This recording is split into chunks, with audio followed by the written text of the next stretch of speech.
Olá! Vamos fazer um resumo da aula do capítulo Estrutura do Computador, parte 1, sintetizando alguns conceitos fundamentais para que possamos prosseguir nossos estudos a partir deste capítulo. Vamos lá?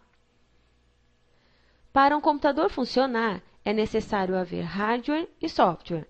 Na aula anterior, vimos os conceitos de hardware, que representa a parte física do computador, seus circuitos eletrônicos, cabos, placas e os dispositivos periféricos, e o software, que representa a parte não física, como programas, instruções e procedimentos escritos por programadores para controlar o hardware de modo que esse possa executar as tarefas de que precisamos. Uma parte não funciona sem a outra.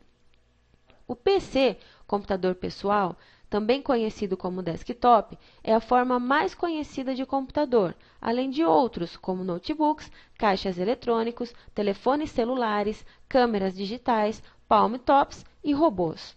Observe a figura para conhecer os componentes de um desktop. Monitor.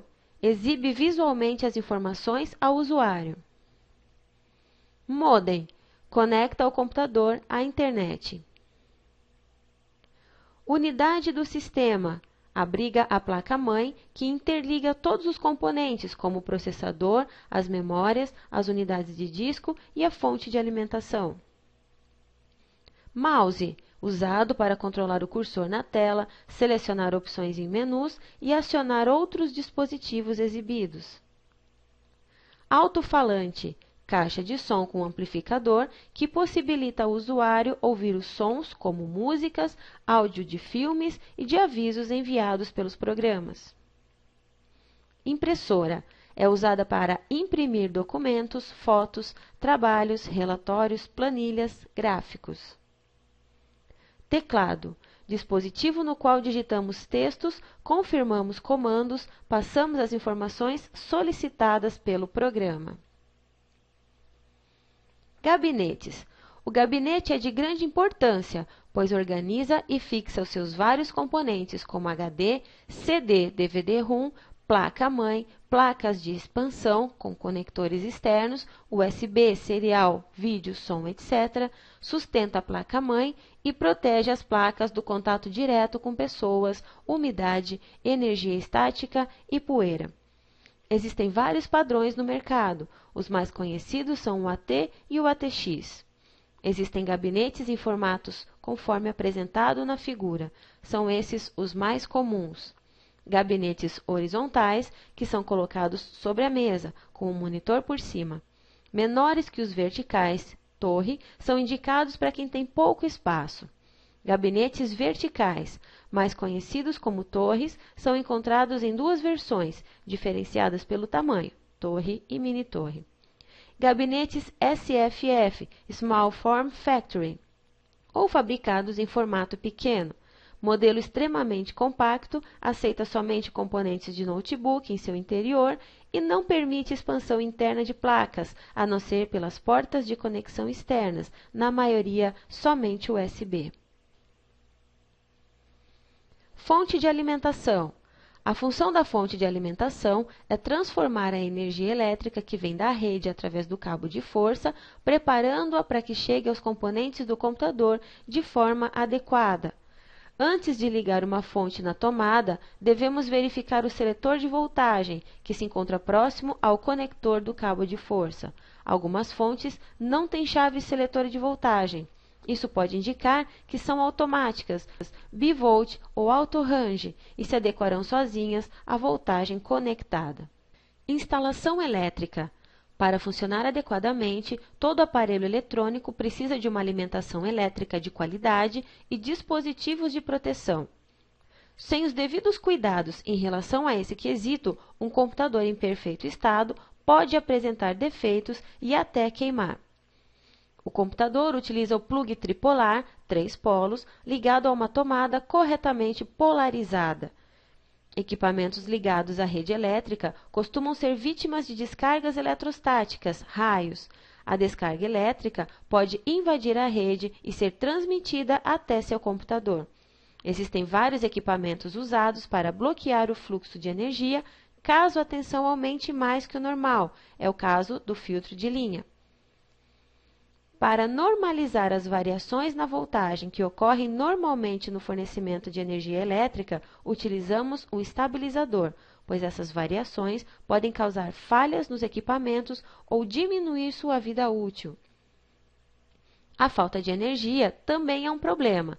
Caso o computador desligue abruptamente, pode haver perda de dados. Por isso, é necessário o uso de no-breaks, um tipo de bateria que mantém o computador ligado por um período em caso de queda de energia. Parte de trás da unidade de sistema.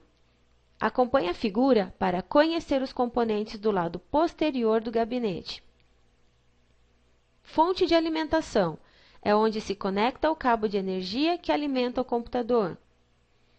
Entradas de ar para refrigeração interna. Painel traseiro, onde se agregam os conectores da placa-mãe. E baias de placas adicionais, onde ficam os conectores de dispositivos instalados em slots de expansão na placa-mãe. Unidades de medida. Os computadores trabalham internamente com dois níveis de tensão, 0 e 1, conhecido como sistema binário. Para entender mais facilmente, ligue e desligue o interruptor de uma lâmpada. Nesse caso, também há dois níveis de tensão, que acende ou apaga a lâmpada.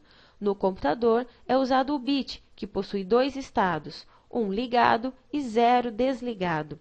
Para representar um caractere, são necessários 8 bits, aos quais chamamos de byte. Toda a informação que passamos para o computador são convertidas nestes sinais. Sistema decimal utiliza 10 símbolos, de 0 a 9. O valor de cada posição é baseado numa projeção de potências de 10. Sistema hexadecimal usa 16 símbolos alfanuméricos, sendo 10 números, 0 a 9, e as letras de A a F. Tabela de equivalência dos sistemas numéricos.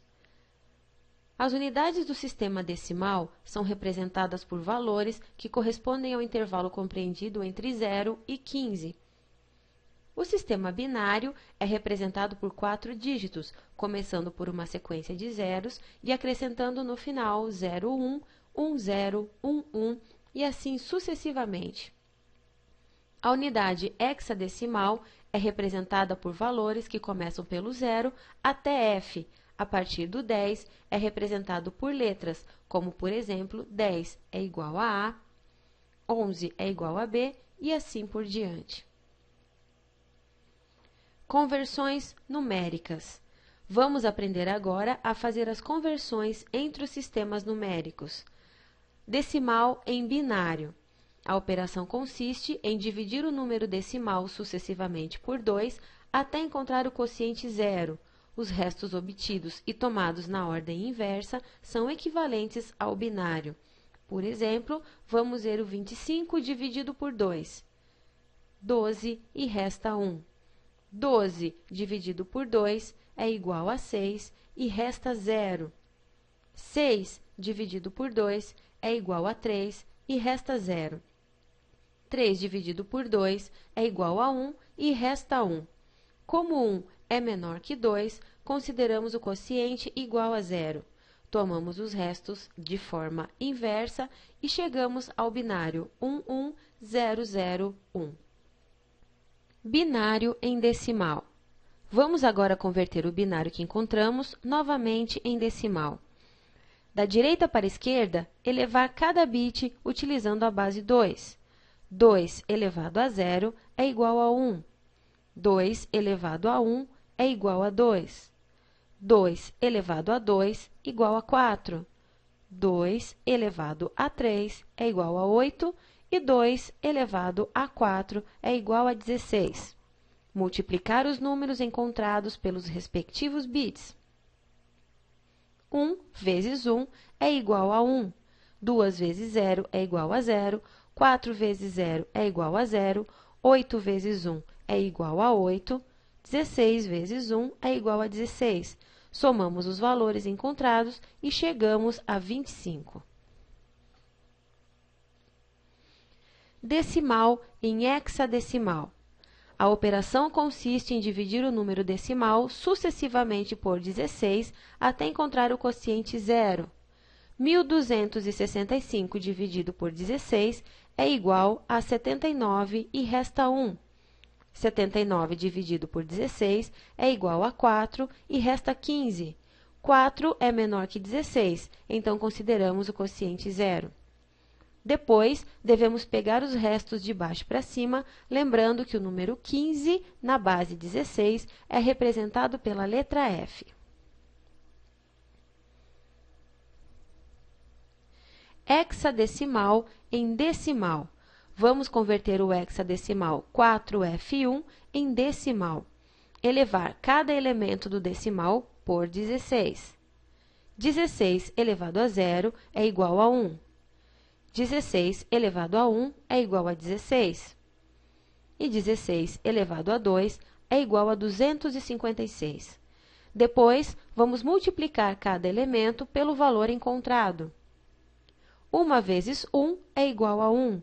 16 vezes 15, lembre-se que F equivale a 15, é igual a 240. 256 vezes 4 é igual a 1024. Somando os valores encontrados, chegamos ao decimal 1265. Binário em hexadecimal e hexadecimal em binário. Estas operações são bem simples, pois a conversão é realizada utilizando a tabela de equivalência dos sistemas numéricos. Para binário em hexadecimal, basta tomarmos o número binário e separamos da direita para a esquerda, de 4 em 4 dígitos, e achamos seu valor correspondente em hexadecimal na tabela. Hexadecimal em binário é só utilizarmos o processo inverso descrito acima, ou seja, dado um certo número na base 16, tomamos cada dígito e o transformamos para a base 2 com 4 dígitos. Lembre-se, essa apresentação é apenas um resumo do tema, por isso não deve ser considerada como única fonte de estudo. Participe de todas as atividades propostas e um grande abraço!